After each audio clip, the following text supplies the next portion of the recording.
next morning, I began my new job.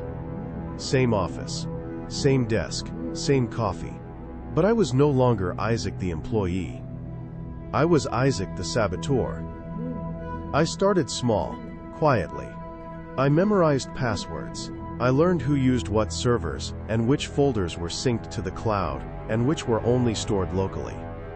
I noted who printed what documents and which interns always forgot to log out of their terminals. I studied the system. Every day I smiled. Every day I played the fool. And every night, I built my plan. They thought they'd humiliated me. They thought the story ended with me packing up a cardboard box and leaving with my head down.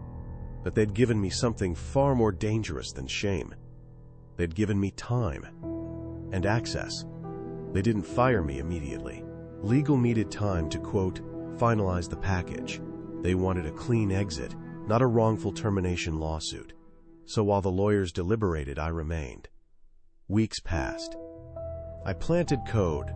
Nothing destructive yet, just observation scripts, keyloggers on their terminals, mirror folders in the backup servers. I knew what they typed, when they typed it, and who they sent it to. It was like standing in the walls of a house, listening to every conversation. I learned their secrets. Jared was leaking internal documents to a competitor, Startivate, a mid-level rival we'd edged out in last year's Q3 campaign. Claire had doctored client deliverables to hide missed deadlines. Jessica, the HR director? She had a side deal with a consulting firm, funneling laid-off employees into her friend's startup for a cut. They were all rotten. The company wasn't just corrupted at the top. It was diseased through the middle.